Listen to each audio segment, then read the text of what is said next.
Is there any sport more physically demanding than tennis? Football and basketball are close. Sorry, bowling or golf fans, but athletes on teams can be substituted if they're winded or tired. Not so in tennis. It's just you and your opponent sweating it out for the entire match. Though Topspin 3 is hardly a substitute for the real deal, you'll likely feel just as exhausted after a game.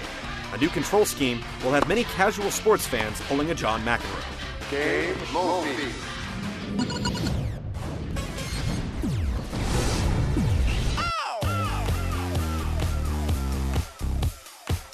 Topspin 3's standard play modes offer a few surprises. There's Career, Exhibition Match, Tournament, and Multiplayer.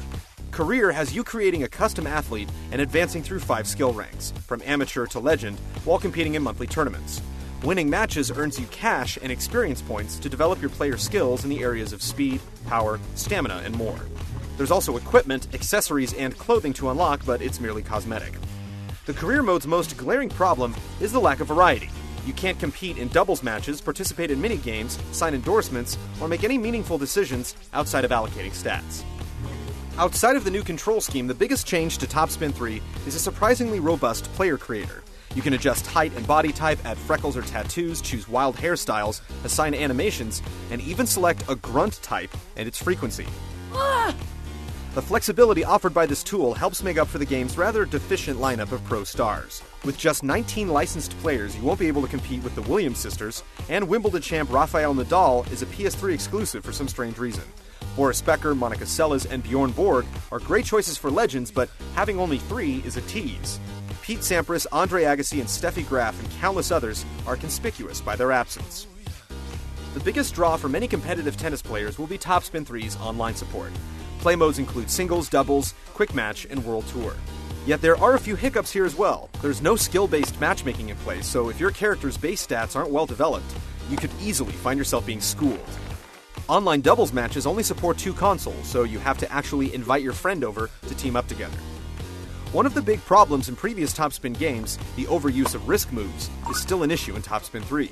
Since there's no option to disable them or limit their use, expect to see a steady diet of risk shot after risk shot from a few cheeseheads looking to pad their online rankings.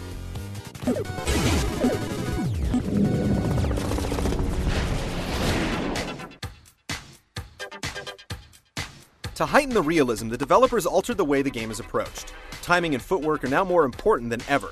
On returns, you have to hold one of the controller's face buttons and release it just as the ball bounces on the court. Slight delays in your timing will result in errant or weak shots if you make contact at all. You also have to be wary of your athlete's positioning on the court, or you'll end up watching balls awkwardly hit heads, shoulders, knees, and toes. That's just the basics. Advanced shots add another layer of technique, incorporating both shoulder buttons and the right analog stick. Fat, slice, and lift serves, for example, involve rocking the right analog stick back and then forward, clockwise, or counterclockwise in a semicircular motion. Drop shots involve flicking the stick up and down, while risk shots use the triggers for enhanced power and accuracy. None of the moves are comfortable at first, and even when you think you've got them down, slight flubs in timing or execution will cost you a match. The problem is that instead of carefully planning your shots, you're thinking about which buttons to hit at which time. Your skill will improve with experience, but it's hard to appreciate some of the control decisions when there's so much room for error. Perhaps that's why the on-court athletes move more slowly than in previous Topspin games. It's possible the developers were fearful of players overrunning balls during returns. Yet the game's net play suffers as a result. Instead of shoving the analog stick forward to rush the net, you have to hold down a shoulder button as well. It's clunky.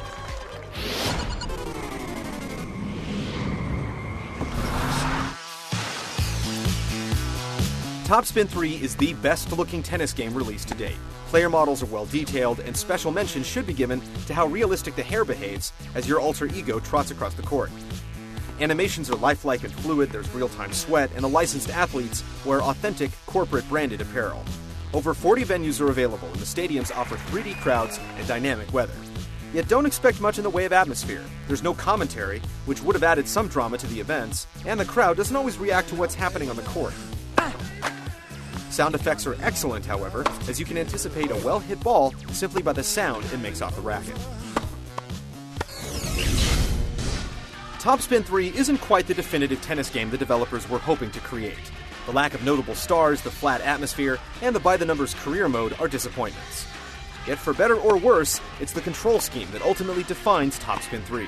Once acclimated, you'll find that it brings you closer to the on-court action than any tennis game before it, but it's also unforgiving.